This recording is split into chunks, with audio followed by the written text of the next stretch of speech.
Yes, it looks like we are going to drop some bombs on the Syrians. Yep. I was thinking about how the world is different since Barack Obama took over. Let's do the before and after, right? Barack Obama's before and after foreign policy would be the equivalent of Jessica Simpson before and Jessica Simpson when she got fat and gross. Remember? His before and after is embarrassing. It's like a reverse order. Let's look at Egypt. Hosni Mubarak was dictator there for, what was it, about 30 years. 1/3 of Arabs live in Egypt. It was a safe, secure place for the region. They refused any diplomatic ties to Iran, our greatest enemy in the world. They refused diplomatic ties to Iran. They were a staging post for our spies, for our CIA, to train and to gather intelligence in the region. We had economic interest there. We kept the Suez Canal safe for passage. We kept northern Africa somewhat under control from the Muslim Brotherhood and Al-Qaeda. In fact, they were reduced to Yemen. Are y'all listening in there? Okay. They were reduced to, because it looked like y'all were having a conversation about something other than northern Africa. Bump music. Okay, all right. So the northern Africa was relatively safe because you had no northern African passage, which pushed things into countries like Yemen and Sudan, South Yemen and Sudan, which made it much harder for Al-Qaeda and, to a lesser extent, the Muslim Brotherhood to train, prepare, organize. That was the state of affairs. Then 80,000 people, we don't know who they were. We don't even know that they were Egyptians, gathered in a square that wasn't, by the way, and they decided they didn't like the guy. So he had to go.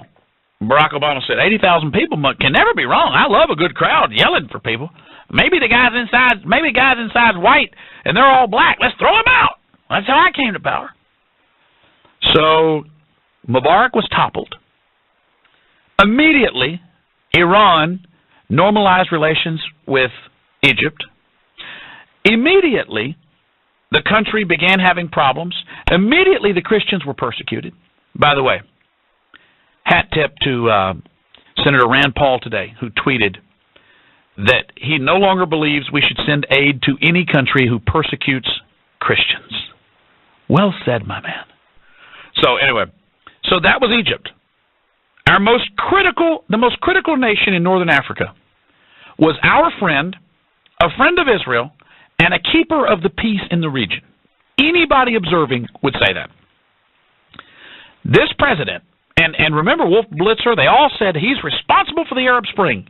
The Arab Spring brought the toppling of a man who was our friend and the replacing of him with Morsi, who openly called for destroying America.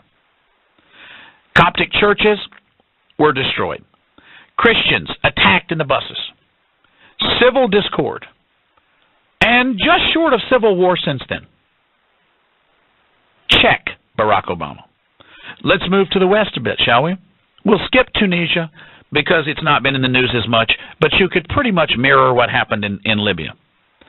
So now you look at Libya. Muammar Gaddafi.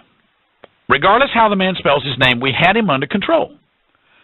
When Reagan bombed his tent, killed one of his kids, he knew we meant business. When Saddam was toppled, as George H.W. Bush used to say, in 91, when Saddam was toppled in 1991, Gaddafi came forward with his chemical weapons and said, here, just let me stay in control with my pretty nurses and my Swedish assistants and my porn book of Condoleezza Rice fetish pictures. Just let me stay in control and I won't bother anybody.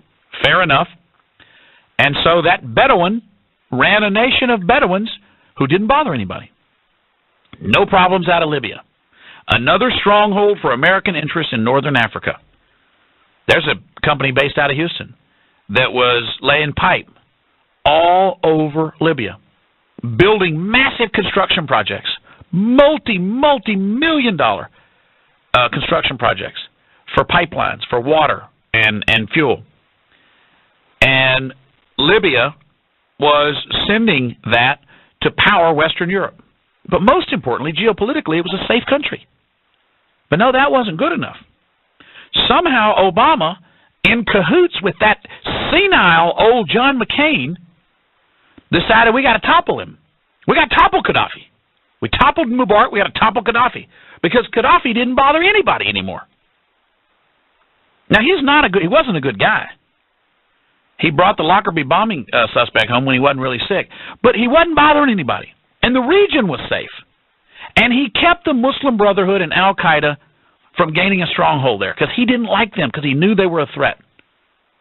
We had to topple him. Now that we toppled him, what happens? The Muslim Brotherhood takes over. And need I remind you what happened in Benghazi, where the Muslim Brotherhood killed our ambassador and a Navy SEAL and 2 State Department employees? That didn't happen under Gaddafi. That happened under the regime that we brought to power. Strike 2. And then you turn to Syria. 2011, Hillary Clinton described Syria's Assad as... There's a different leader in Syria now. Many of the members of Congress of both parties who have gone to Syria in recent months have said they believe he's a reformer. What's been happening there the last few weeks is deeply concerning.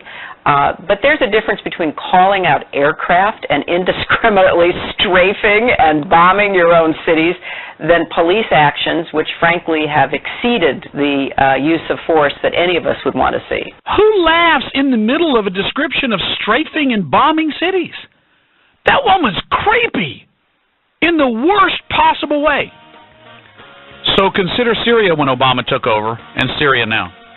A very heartfelt birthday to a dear, dear friend of mine. We hear the Michael Berry